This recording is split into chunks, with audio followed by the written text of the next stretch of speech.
이게 제가 그 탄핵 소식 듣자마자 너무 음, 상황을 알고 싶어서 이렇게 음. 보다 보니까 바로 시민 유튜버 한 분이 나두잼이라는 분이 네네네. 저도 이거 밖에서 봤어. 어, 경찰들과 부딪히다가 음, 월담을 해가지고 음, 로텐더홀 로비 앞에서 대치하는 장면까지 가가지고 자기가 찍고 음, 설명하면서 하는 장면이었어요. 음, 거기서 음. 바로 그 유명한 안기령 부대변인, 예, 민주당 예, 부대변인이 음, 군인들과 싸우는 장면을 음, 찍었던 건 제가 캡처한 거예요. 근데 이거는 이제 방송에서 잘 이제 소개가 안 되는 사진들인데 제가 이제 개인 음, 유튜버의 장면을 캡처한 겁니다. 그러니까 이 음, 절규하고 군인들 앞에서 소리 지르는 안 대변인의 모습인데 음. 이때 쏴봐 이러면서 네. 마지막에 이제 총구가 겨눠진 다음에 이제 지금은 음, 어 부끄럽지도 않아? 너희들 음. 부끄럽지도 않냐고 이렇게 외치는 순간입니다. 그래서 야 네. 89년생 이 젊은 세대인데 야 네네. 어떻게 군인들 앞에서 이게 방아쇠만 당기면 죽을 수 있다는 공포감이 있었을 텐데 어떻게 저럴 수 있었을까 놀랐습니다. 그래서 이 음, 장면이 정말 인상적이었는데 또 마침 JTBC도 이 장면을 찍었더라고요. 음, 그래가지고 이 JTBC가 촬영한 요 장면이 음, 일본은 물론 뭐 CNN, BBC 전 세계 지금 언론이 이 장면을 주목하고 있어요. 음. 지금 전 세계적으로는 사실 안기령 대변인이 한국의 잔다르크처럼 돼 있어요. 아, 그래가지고 진짜요? 지금 네, BBC뿐만 아니라 그 음, 뭐 CNN 인터뷰 벌써 한 10여 국 방송국으로부터 인터뷰를 좀 음, 했습니다. 이상. 음, 그러니까 상당히 이게 말하자면 이번 사건의 음. 상징적 인물로 지금 돼 있고 네. 어, 그 이분이 또 우리 발군의 고독과 같은 경주 출신입니다. 예. 아, 그래요. 아, 우리가 왜냐하면 이번에 TK 부산 막 이렇게 지역 감정으로 그쪽 음, 인간들은 이제 상종도 하지 말아야 돼 이런 얘기들이 많아요 인터넷상에서. 근데 음, 사실 이거는 그렇게 그 안에서도 분투하는 음, 시민들이 많고 이런 안기령 기자 같은 사람도 TK 음, 출신이다 이 말을 제가 하고 싶었던 겁니다. 근데 안기령 대변인이 음. 안중근 의사의 그 안중근 장군의 후손입니다. 그쪽 음. 집안이라고도 하고요. 그래서 아무튼 요게 이제 일본에서도 아주 비상한 관심을 모았던 아주 상징적인 장면이었다. 제가 이 얘기하려고. 이거는 JTBC에서 아주 잘 잡은 장면들이죠. 그래서 이 아주 네. 총구를 그냥 얼굴에 들이밀었다니까요. 이 장면이 계속 반복적으로 일본에서도 일본 시청자들에게 보여줬습니다. 그러니까 음, 이게 상당히 쇼킹한 장면인 거예요. 일본인들한테도. 음. 어떻게 시민 그리고 한 공당의 그러니까, 예. 제1야당의 대변인한테 어떻게 총구를 이렇게 겨누냐. 이게 이제 엄청난 일본인들도 지금 상당한 쇼크를 받고 있습니다.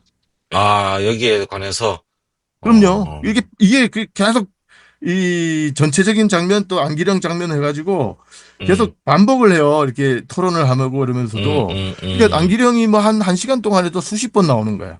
음, 이제 그런 식으로 이제 이번 사건이 해외에서는 소개되고 있고 아까도 말씀드렸듯이 이제 그 동아시아가 이 뭔가 또 우크라이나, 음, 팔레스타인, 그다음 우리 이 한반도를 비롯한 이 동아시아가 또 다음에 하나의 또 음, 전운에 연결되는 하나의 또 촉매적 사건이 아닐까라는 상당히 불안한 시점 이제 관계로 음. 관점에서 바라보고 있습니다.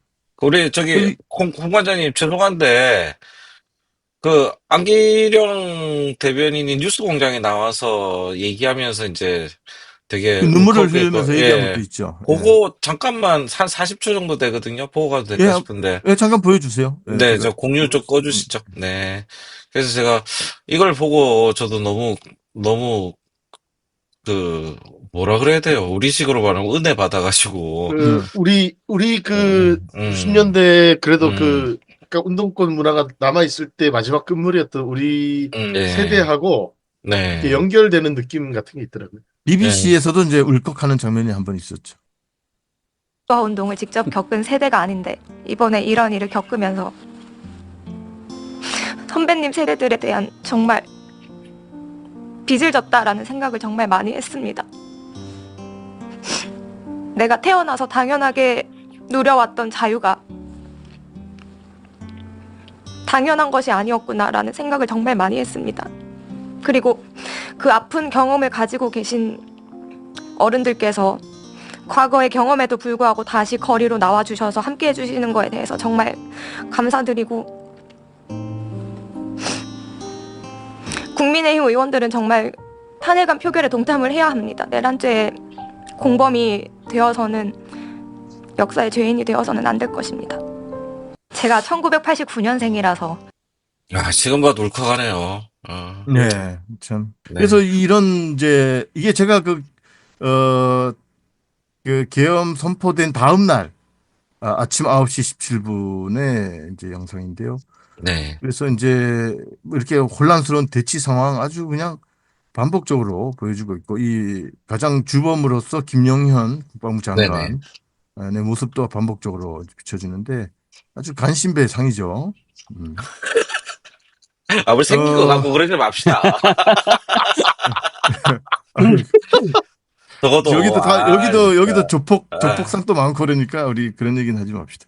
네네. 근데 아주 토론이 아주 심각하고 진지하고 예전에 트럼프하고 김정은이가 네네. 핵 버튼을 먼저 누른다 뭐 이래가지고 말폭탄 주고받을 때 우리 문재인이 이렇게 탄핵 직후에 됐잖아요. 네네. 그때는 와 내가 너무 화가 났던 게 막 이런 낮에 아침에 나오는 프로에서 한반도에서 만일 유사시에는 우리 일본에는 어떤 경제적 효과가 있을까 이런 거 토론하고 있어요 인간들이.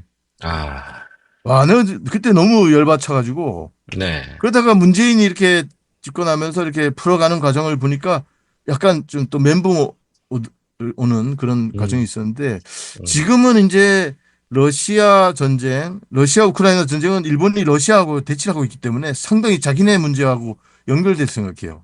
음, 팔레스타인 그쪽도 이제 이게 결국은 가깝게 생각하는데 지금 또 최근에 트럼프가 당선됐기 때문에 일본이 네. 트럼프를 아주 고통스러워해요. 왜냐하면 음. 일본 애들은 매뉴얼대로 이렇게 해야 되는데 트럼프는 매뉴얼대로 움직이는 상대가 아니기 때문에 약간 곧 이렇게 어떻게 해야 될지 막 난감해서 곤혹스러운 와중에 또 이런 일이 터진 거예요. 그러니까 이 향후 이게 세계 정세가 어떻게 될지에 대해서 상당히 두려워하는 분위기가 상당히 크다. 그리고 막 창문 깨고 부수고 하는 것들을 보면서 이제 토론하는 장면인데요. 어떤 한 보수 쪽 채널의 앵커가 한국의 이런 장면들을 보더니 그리고 이제 집회하는 장면들을 보면서 어떤 말을 했냐면 한국은 매번 저렇게 집회하고 탄핵하고 민주주의가 아주 미성숙하고 민주주의가 아직 덜 완성된 나라 같다. 이런 말을 이제 방송에서 해버린 거예요.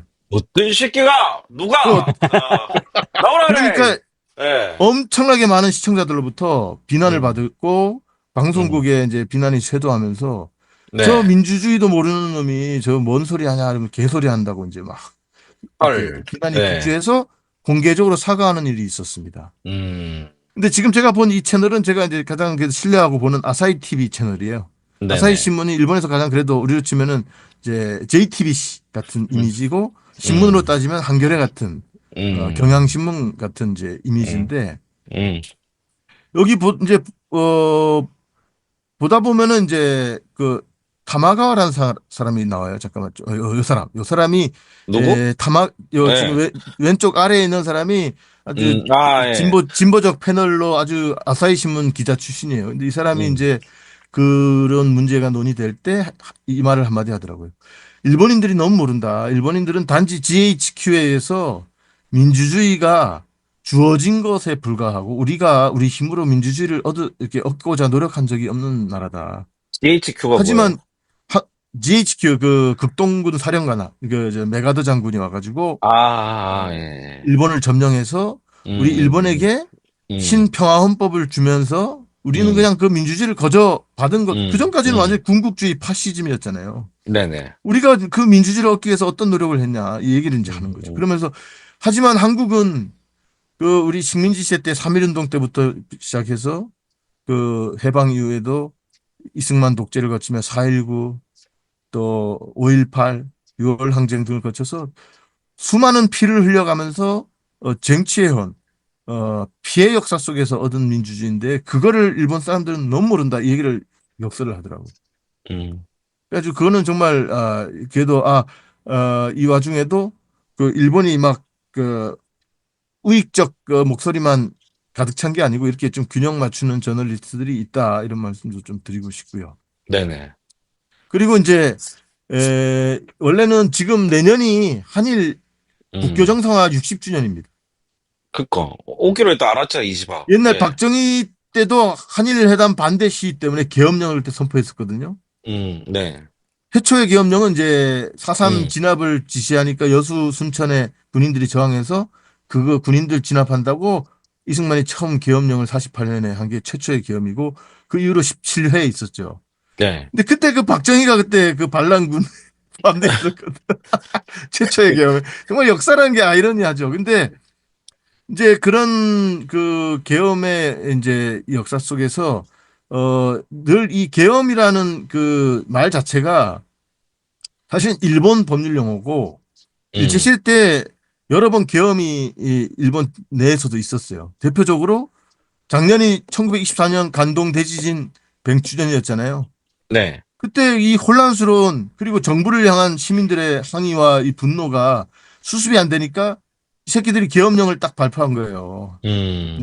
내무성 놈들이. 그리고 경찰하고 군인, 매스컴이 합작을 해서 조선인들이 약탈을 하고 다닌다. 여자애들을 그 불을 지르고 다닌다. 여자애들을 하고 다닌다. 이렇게 소문을 퍼뜨리니까 흥분한 시민들이 자경단을 조직해서 조선인들을 보이기만 하면 그래. 죽였던 것이 바로 그 계엄령 하에서 이루어진 거예요. 아, 그래요? 그리고 우리 어. 안동 대지진 때 우리가 6천 명의 조선인들이 죽임당한 것도 바로 그 계엄령의 역사 속에서 일어난 비극이다. 이걸 그게 핵심입니다. 그게. 그런데 이 계엄령이 너무 일본에서 안 좋은 그 역할들을 많이 했고 군국주의가 이제 30년대 탄생하는데도 계엄령이 역할을 하거든요. 아 이거 위험하다 해서 메가더가 GHQ가 그 새로운 헌법 만들면서 계엄을 뺍니다. 일본은 70몇 년 동안 계엄이라는 말을 망각하고 살고 있어요. 일본 사람들. 아. 근데 지들이 원래 만들었던 법이거든. 그러니까 우리가 지금 이 일본 육군 놈들이 한국에다가 남겨놓은 이 계엄법이라고 하는 이 잔재를 계속 재생산하면서 재활용하면서 이 친일 육군 세력들이 박정희도 맞다 육군사관학 일본 육사 출신이잖아요. 네. 계속 재탕해 먹는 이 역사에 지금 이 또 마지막 정점에 와 있다. 근데 정작 그거를 씨를 뿌렸던 일본 사람들은 요즘 젊은 애들은 계엄이 뭐야? 계엄이 뭐야? 이러고 있어요. 일본에서. 먹는 건 줄 알아요. 그러니까 이제 그런 상황에서 다시 그 계엄과 이런 공포 군국주의의 역사를 부활하고자 하는 이 일본 자민당 정권이 이 그 굴욕적 한일회담을 해가지고 우리 박정희 같은 하수인을 돕고 18년 동안 또 그 독재가 이어지고 박정희 죽으니까 또 전두환 노태우로 이어졌잖아요. 30여 년. 그때 전두환이가 쿠데타 할 때도 만주군 박정희 그 선배였던 세지마 료지라는 인간한테 먼저 보고하고 이번에 미국 보고 안 하고 했다고 미국이 열받았지 않습니까? 근데 그때는 일본 만주군 박정희 선배한테 보고하고 지도받아가면서 했어요. 12.12를. 이 늘 이 계엄의 역사, 쿠데타 역사에는 일본이 있습니다. 근데 이 지금 이 윤석열이도 다 그런 역사를 믿고 깝치다가 이번에 큰 코 다치는 거예요. 왜냐하면 이 내년이 한일회담 60주년이기 때문에 지금 뭐 최근에 MBN인가 거기서 뭐 한일 과항전도 하고 한국 방송 역사상 최초로 한일 가수들이 일본어로 노래 부르고 막 이런 게 다 그게 다 그 이 내년 한일 60주년을 겨냥해서 착착 준비되어 온 그 역사입니다. 그 과정들이에요. 그래가지고 한일 간의 친밀감을 도모해서 내년에 쫙 피날레를 하려고 쭉 했는데. 터뜨리려고. 예. 하려고 해서 지금 이 일본 새로운 국방부 장관이 12월에 지금 서울에 와서 김용현이하고 만날 예정이었어요. 이게 바로 그겁니다. 근데 미친 새끼하고 만났다가 여기서 이제 미국이 뒤에 있죠 또. 한미일 군사 동맹을 강화하고 일본과 한국이 더욱 긴밀한 결국은 한국의 군대가 일본의 자위대 하위 구조로 들어가는 구조를 더욱 강화하는 방안을 논의하기 위해서 12월에 올 예정이었어요. 근데 지금 이 일이 터지니까 바로 연기합니다. 그리고 내년에 60주년 그 행사를 위해서 이 이시바 총리가 또 1월에 윤석열 만나러 올 예정이었어요. 인도네시아 간다며. 근데 이게 윤석열 이거 안 되겠다. 이렇게 망했다. 연기합니다. 일본에서는 이것 때문에 지금 멘붕이 와 있는 거지. 아니, 근데, 홍 관장님, 음, 그 일본이 우리 윤석열을 통해가지고 이익을 얻으려고 했었잖아요, 솔직히. 그럼요. 예. 그랬는데 지금 곤란하게 됐잖아요. 그러니까 이런 새끼하고 말 너무 잘 듣고 많은 걸 어, 얻고 이번에 최근에 사도강산 또 이렇게 마음대로 어. 했고 유네스코에 등장 뭐 윤석열이 아무것도 브레이크 안 거니까 너무 근데 좋았죠. 근데 지금 지금, 약간 이제 멘붕이 온 거예요. 예, 변탈하고. 그럼에도 불구하고 아직도 윤석열을 그러면 일본 정책적으로 정부적 판단으로 지지하고 있는 겁니까? 지금 이게 버린 거죠. 아, 지금 버렸어요? 버린 거잖아요. 너무, 연기하고. 너무 아쉬운 거 아니에요, 그러면? 아쉽지. 그러니까 그럼에도 버릴 수밖에 없는 게 미국 때문인가요? 미국도 이제 트럼프 지금 과도기니까 네. 자기들이 이게 주접을 떨고 너무 경고망동했다가는 또 자기들이 곤란해질 수 있으니까 특히 이시바 이 사람은 엄청 신중한 사람이에요. 그래가지고 음, 어 이렇게 발을 싹 빼고 지금 모든 한국 정상 국방부 장관들의 만남이 지금 다 유보된 상태입니다. 그러니까 그, 일본에서는 지금 아주 네. 이제 아주 괴로워하는 상황이 그 연출되고 있다. 만약에 기시다였으면 어떻게 했을 것 같습니까? 아, 기시다 같았으면은, 네. 기시다는 지금 퇴임하면서도 자기, 유일하게 기시다가 내세웠던 업적이, 다른 건 그쵸. 내가 다 깽판 치고 망했어도 한국하고의 관계만큼은 네. 이게 거의 뭐 혈맹 관계처럼 만들어 놨다. 이러고 네. 엄청나게 했거든요. 근데 지금 이런 이 개망난이었다는 게 일본인들이 봐도 개망난이라는 게 드러나니까 지금 네. 약간 일본 사람들도 표정 관리가 안 되는 그러니까 상황이에요. 기시다도 선전했을 것이다. 뭐, 그 기시다도 손절할 수밖에 없어요. 왜냐하면 너무 위험한 인물인 걸 자기들이 봐도. 어. 그러니까요. 전쟁도 일으키려고 하고. 지금 뭐 위험하게. 조선일보 주필도 막 이 정도일 줄은 몰랐다 사설 제목 쓰잖아요. 지금 거의 그거하고 똑같은 정서라고 보시면 됩니다. 일본이. 네, 네, 음, 알겠습니다. 네. 그 똥인지 그래가지고 된장인지 먹어봐야 알아.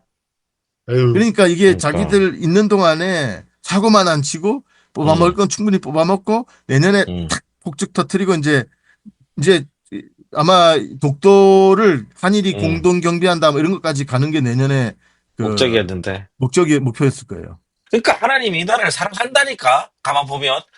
그게 아마 지금 이제 네, 목전에서 지금 다 좌초된 그 한일 국방장관이 만나기로 12월 지금 크리스마스 전에 만날 예정이었거든요. 네, 연기된 거는 아마 거기에 동해안에 독도 음, 공동경비 이런 것들이 아마 논의되지 않았을까 싶습니다. 그럼요. 근데 지금, 이게 결국 김건희가 하도 깽판을 많이 쳐가지고 특검이 음, 칼이 목 밑에까지 오니까 이제 음, 헷가닥 돌아서 이렇게 하니까 이제 그런 문제들이 이제 논의조차 못 되는 상황이 됐다. 네. 지금 사실은 뭔데요? 저 하나도 모르겠어, 무슨 말인지.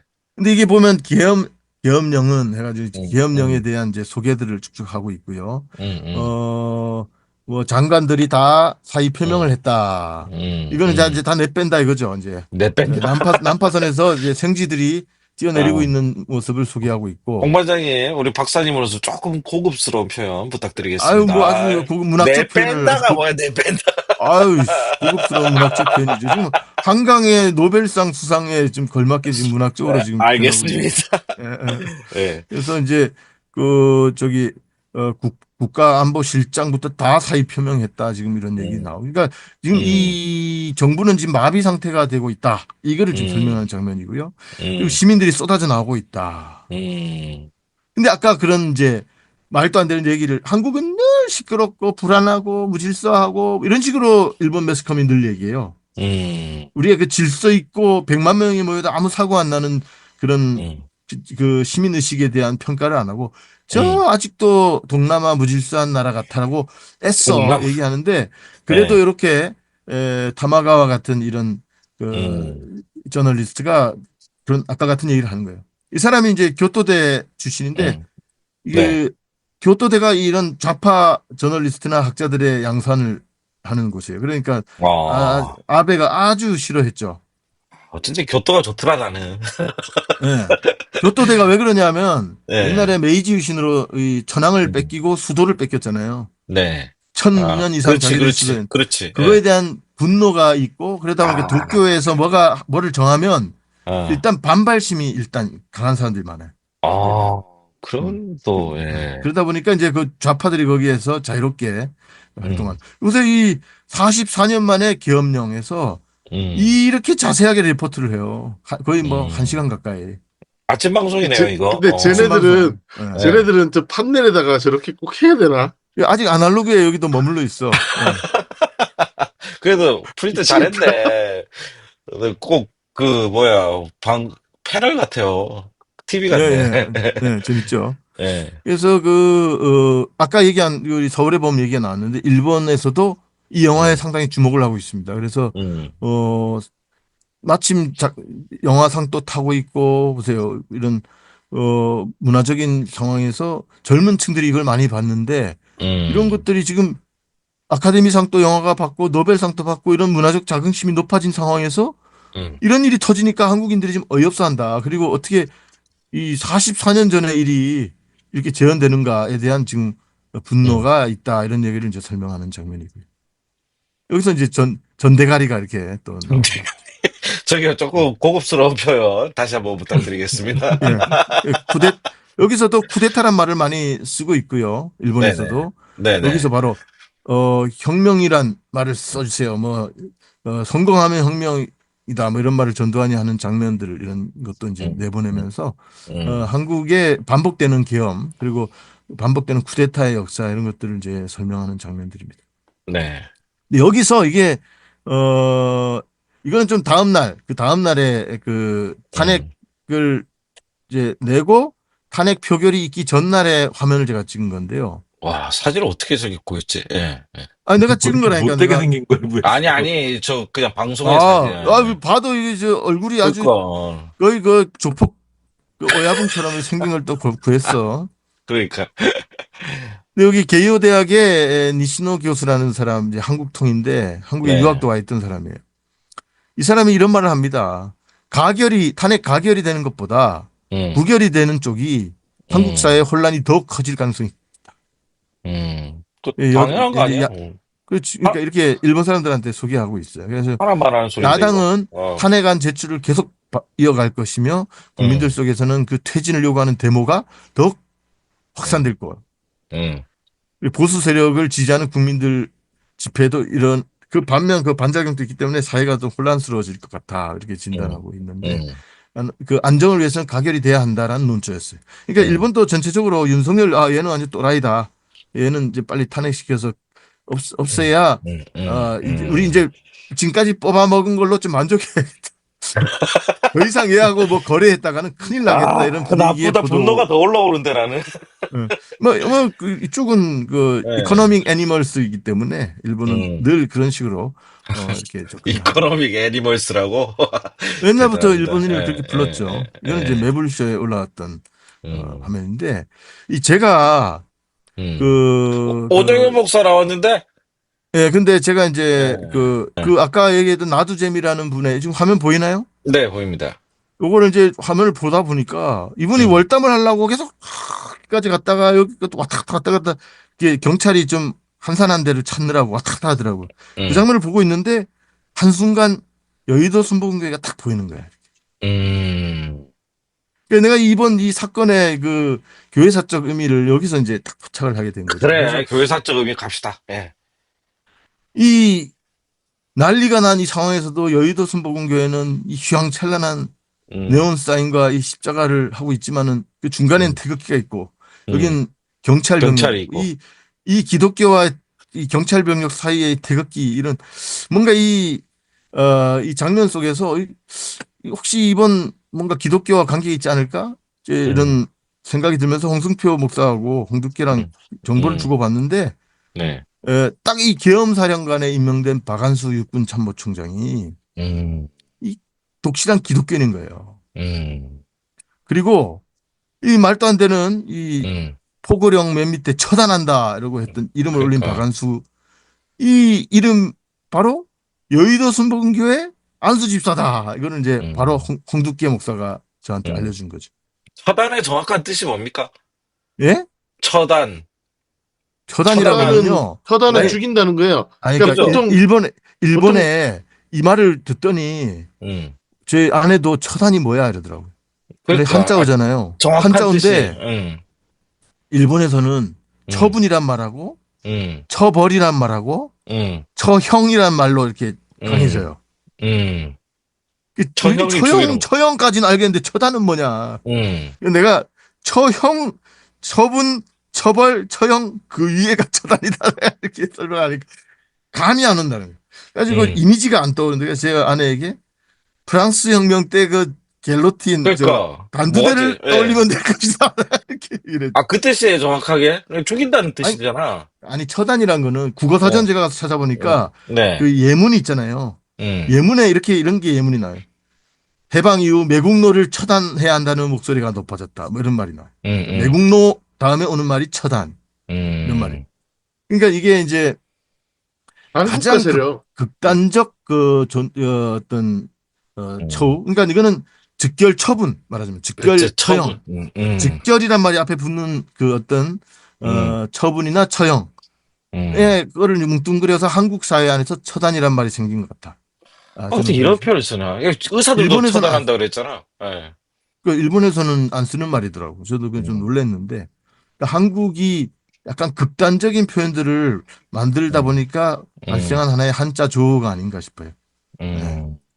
그래가지고 이런 아주 야만적인 거를 그 이름을 올린 이 사람이 박안수 대장, 여의도 순복음교회 안수집사. 그래서 여의도 순복음 군성교 헌신 예배 영상이 지금도 유튜브 가보시면 올라와 있습니다. 1분 30초짜리. 거기 와가지고 이렇게 늘 국가와 군을 위해 기도하고 있는 한국 기독교 군인연합회 회장, 육참총장 박안수 대장입니다. 이렇게 자기를 소개하고. 이게 최근이에요. 2024년 2월. 그거 오래돼. 그러니까 이 사람이 어쩌다가 육참총장 됐냐면 음. 이게 경례 한 다음에 차렷 해야 되잖아요. 아니 부대 네. 열중샷. 부대 열중샷 해야 되잖아요. 열중샷. 그 국군의 날 행사에서 처음 네네. 대통령 돼서 윤석열이가 부대 열중샷 해야 되는데 답답거리면서 한 3, 40초 이렇게 시간이 흐르니까 아씨 이러면 안 돼. 그때 바로 이 부대 열중샷 하고 소리 내던 아. 그 대표 장군이 이 사람이에요. 이분은 그래도 그 주제가가 있잖아. 아무것도 몰라요.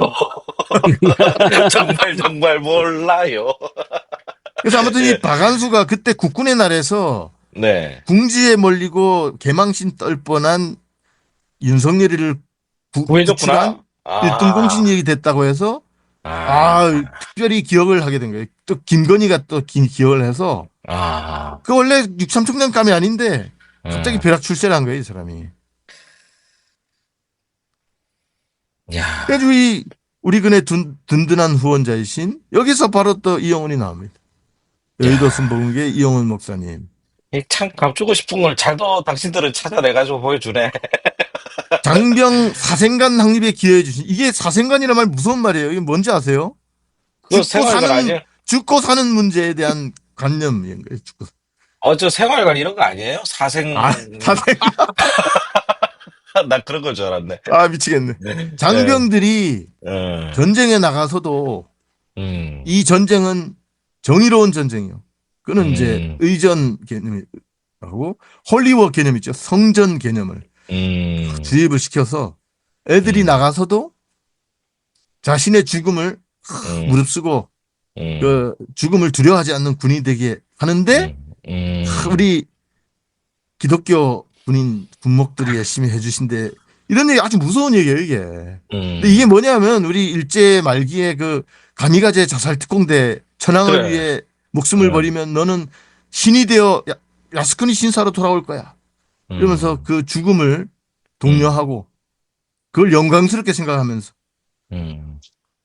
기꺼이 목숨을 바치게 했던 일본에서의 그 정신이라는 말 자체가 일본인들이 좋아한 한자인데 이런 것들을 지금 다 배워가지고 기독교 군성교라는 데서 하고 있는 거예요. 그다음 또 김사만이 나와요. 헐. 이런 사람들이 나옵니다. 어떻게 이렇게 센트죠? 근데 여기서 또 나오는 말이 이거예요. 장병 신앙 전력화를 위해. 말은 또 잘 만들어요, 그죠? 근데 이 신앙 전력화라는 말이 주목해야 됩니다. 이게 뭔지 아세요? 박정희가 만든 신앙으로- 말이에요. 진짜요? 1970년대에 박정희가 만든 말이에요. 60년대인가? 그래가지고 원래 이승만이는 기독교 군대를 통해 기독교화를 하려고 미군에만 있는 군목제도를 도입해요. 우리 감리교 쇼 목사님이나 뭐 이런 감리교에서 군목제도 도입에 많이 기여를 했죠. 근데 이 군목이라는 게 나중에 군종이 됩니다. 그쵸. 왜 그러냐면 70년대 불교 쪽이 난리를 치니까 불교 신자였던 박정희가 불교를 드려요. 가톨릭에서도 난리 치니까 가톨릭도 드리고 최근에는 그 평화주의적 종교라고 생각되는 원불교까지도 우리도 껴줘 그래가지고 원불교도 들어왔어요. 네, 4대 종교. 네.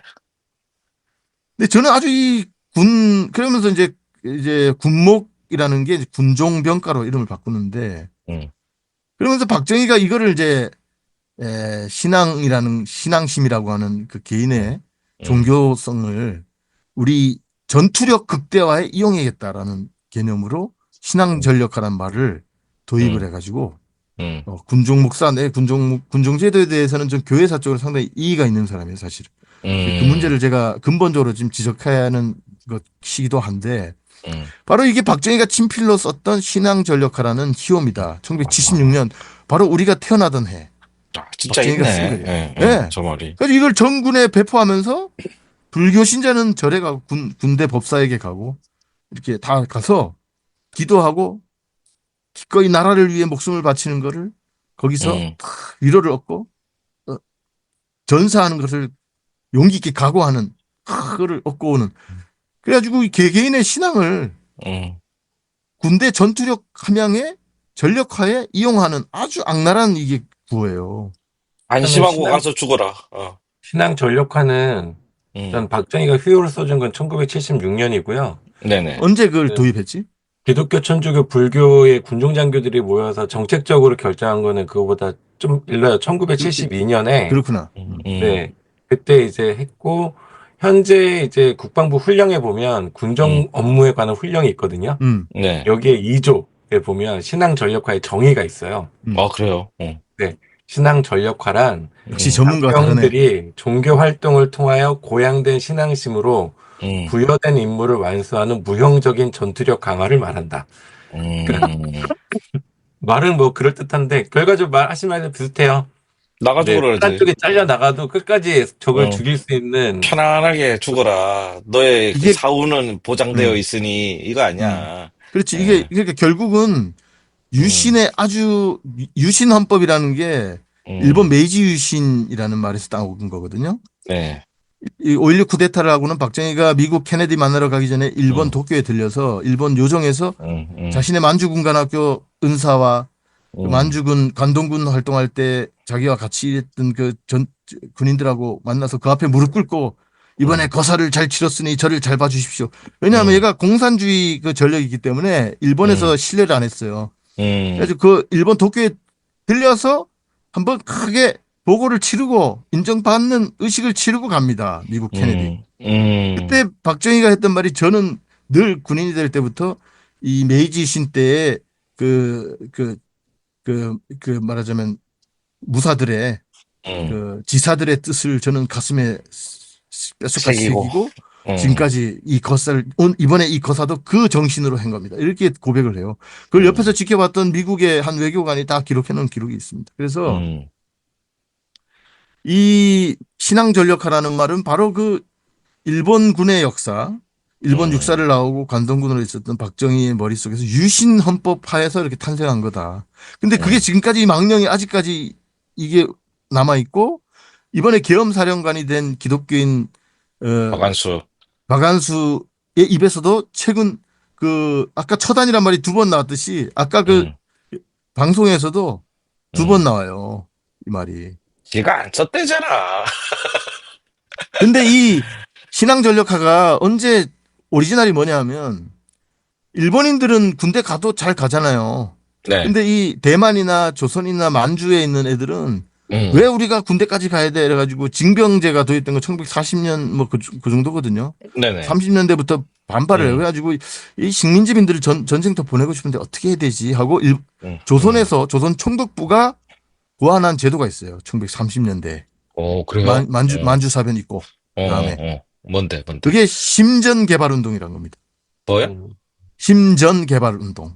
마음의 전투력을 개발하는 마음의 밭이란 말인데 그게 심전. 심전이란 말이 불교 용어예요. 불교 용어. 아, 또 그래? 근데 심전이라는 건 불교의 어떤 깊은 종교적 그 자신의 수행해야 되는 마음의 종교적 심성을 말하는데 불교 용어를 따다가 개발 운동 이래 가지고는 모든 종교들을 불러다가 이제 우리 만주사변 이후 이 전쟁이 가시화되는 이 일본 제국을 위해 모든 종교들이 그 각각의 종교 신앙심을 우리 제국에 충성하는 충성심으로 동원되는데 개발하는데 힘쓰는 것으로 노력하라.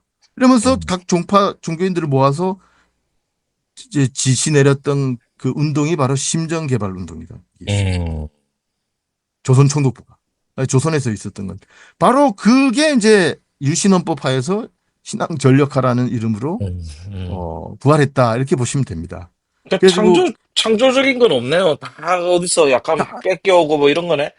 아까 내가 얘기했던 그 계엄이라는 이 아주 폭력적인 법 제도도 일본 특히 육군 이번에도 사실 우리 헬리콥터 오다가 공군한테 맡겨서 지체가 됐잖아요. 아, 그래요? 통과를 이렇게 제대로 공군한테 연락 안 했더니 아, 너 뭐야 이래가지고. 근데 일본도 예. 육군이 다 장악을 했단 말이에요. 우리 데라우치 마사타케나 처음에 들어왔던 무단 통치한 그때 다 육군들이에요. 3.1운동 겪고 이게 너무 무식하게 이렇게 짓밟으니까 안 되겠다 해서 3.1운동 이후에 보낸 사이토 마코토라는 총독은 해군 출신입니다. 일본에. 일본 해군 출신들은 다 미국 유학 갔다 오고 유럽 유학 갔다 온 엘리트들이에요. 무식한 육군하고 달라요. 그래가지고 사이토가 와서 했던 게 바로 문화 통치란 거죠. 신문사도 하게 해주고 애들 학교도 보내게 해주고 이제 그런 처럼 육군이 제일 무식해요. 일본도. 그래가지고 해군과 늘 경쟁을 했는데 이렇게 알력 다툼을. 근데 늘 계엄을 가지고 장난을 치고 아주 극단적 우익으로 가는 게 육군들이었어요. 일본도 도조히데키를 비롯한. 근데 한국도 마찬가지죠. 해군과 공군에 비하면 전두환, 노태우를 비롯해서 박정희 다 육군 출신들이 문제입니다.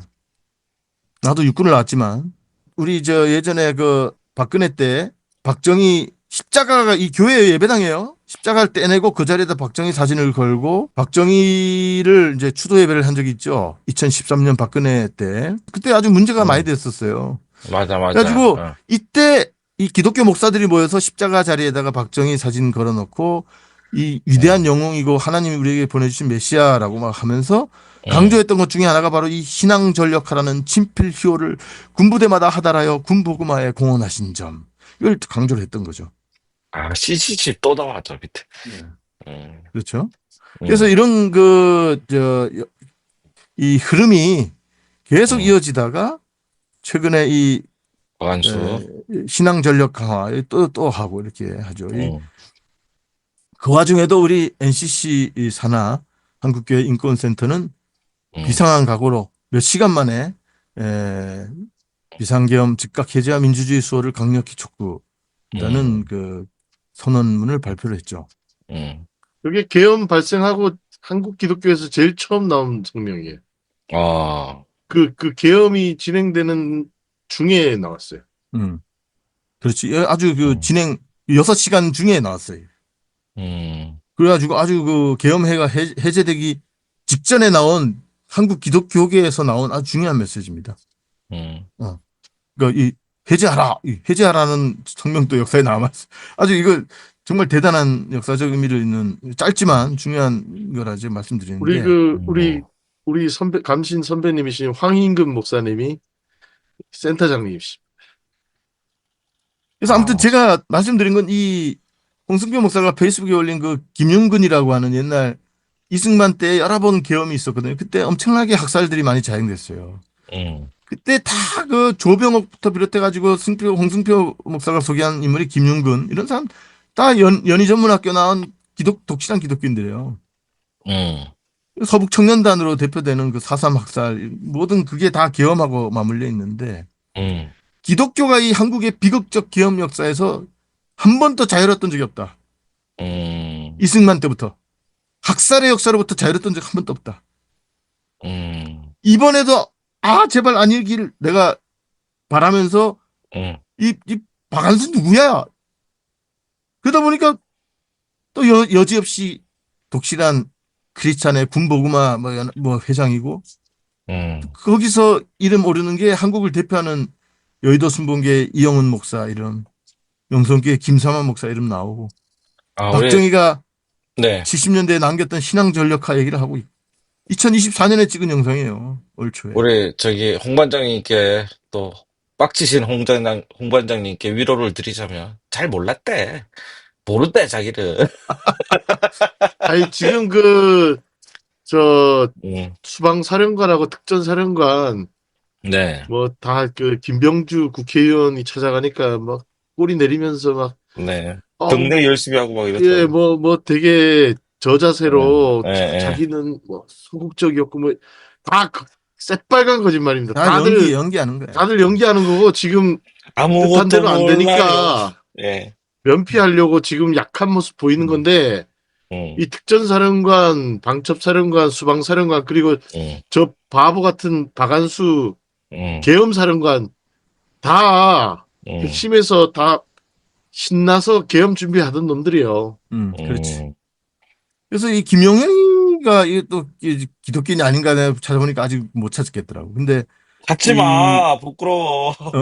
근데 김병주 의원 같은 경우 합참의장 했던 포스타 출신의 김병주 의원 같은 경우가 합참의장 아니고 한미연합 한미연합 사령관. 사령부 그 전략 참모인가 그랬어요. 근데 그분이 그렇게 호통을 치면서 지금 활약하고 계신데 그분은 여러 번 얘기하더라고. 자기는 독실한 불교신자라고. 근데 내가 참 이렇게 독실한 불자도 이렇게 정의를 위해서 원래 불교는 이런 데 잘 안 껴요. 이렇게 그런 게 기독교에 비하면 약한데 적극적인 모습들. 근데 자기는 불교 신앙인임을 강조하면서 이 발언들을 한다 이런 발언을 여러 번 하시더라고. 엮이기 싫은 거지, 기독교랑. 그래서 좀 내가 좀 이런 분이 좀 아유. 기독교가 이렇게 망신을 떠는 와중에도 김병주 의원 같은 분이 좀 그래도 어디 기독교인 같은 또 다른 기독교인이었으면 얼마나 그래도 좀 빠져나갈 구멍이라도 있었을까 이런 생각을 좀 해요. 제가 그래도 위로의 말씀 한마디 드릴게요. 네네. 박찬대 민주당 원내대표랑 지금 김민석 수석 최고위원 뭐 정청래 다 뭐 교회 다니는 거 알아요. 둘 다 안수 집사입니다. 안수 집사고 어제도 박찬대 안수 집사께서 저희는 계속 두드릴 겁니다.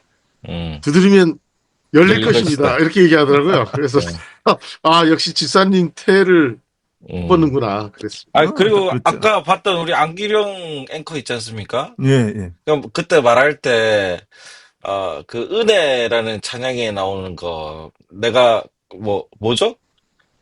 누려왔던 모든 것들이 그냥 된 게 없다.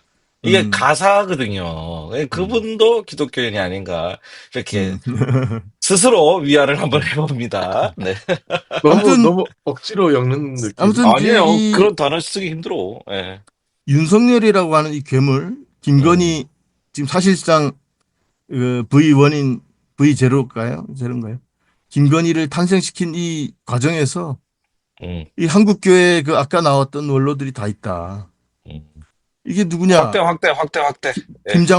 김장환이 이렇게 예. 김장환. 조영기 목사 장례식장에 왔을 때 모습이에요. 여기 김사만 있죠. 예.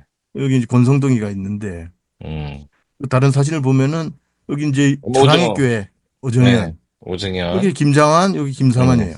네. 그리고 또 다른 여기 이제 이영훈 여기도 이영훈 사랑의 교회 뭐 김사만, 김장환 다 모여가지고 여기 왔는데 우리 대통령 후보 윤석열 후보에게 우리가 축복기도 해줘야지 하고는 선거 전에 이 장면을 연출한 겁니다. 야, 그 축복이 소용이 없었다는 게 증명이 되는 건가요? 제발 우리나라를 이 공산화와 이 악한 세력으로부터 구원할 대통령이 되어서 이 나라를 잘 이끌어 가달라고. 아까 나온 기독교의 대표적이라고 하는 이 사람들이 이러고 있는 거예요. 알겠습니다. 좀 정리를 하죠, 이제. 예. 그리고 그런 어떤 이 자리를 또 뒤에서 연출했던 게 바로 이 김장환과 여러 번 만나면서 김건희가 이런 것들 다 뒤에서 컨트롤 했던 거. 다 지금 다 자료가 있습니다. 그러니까 우리가 이 정말 이 불행한 역사를 지금 현재 진행 중인데 이 기독교인들이 정신 바짝 차려야 된다. 공유 풀어주세요. 이 이승만 때부터 음, 역사 앞에서 맨날 3.1운동, 일제시대 때 3.1운동 뭐 얘기하면 뭐 합니까? 결국은 전시하 1930, 40년대 교회를, 신앙을 저버리고 변절하고 음, 일본 제국을 위해서 친일했던, 부역했던 기독교 지도자들이 그 어떤 참회와 반성 한마디도 없이 이렇게 이어져 온 역사가 지금 여전히 바뀌지 않고 있는 한국 기독교, 그리고 거기서 키워진 또 다른 암적인 존재들이, 변종 바이러스가 나와서 또다시 계엄이라는 역사적 유물을 이렇게 다시 퍼뜨리고, 이 대한민국이라는 이 몸 전체에 암세포를 퍼뜨리는 지금 이 상황에 있지 않나. 우리가 그러니까 이 암덩어리를 개복을 버려야지. 해서 음, 완전히 이번에 제대로 암세포 그 근원을 뼈까지 파고 들어가 있으면 뼈까지 잘라내는 한이 있더라도 진짜 이번에 도려내지 않으면은 이 대한민국은 미래가 없고 한국 교회도 미래가 없다. 지금 한국 교회는 지금 저 비난받는 국힘당과 똑같은 죄가 있고 역사적 책임이 있고 회개와 반성해야 될 의무가 있다. 이런 생각을 요즘 해봅니다.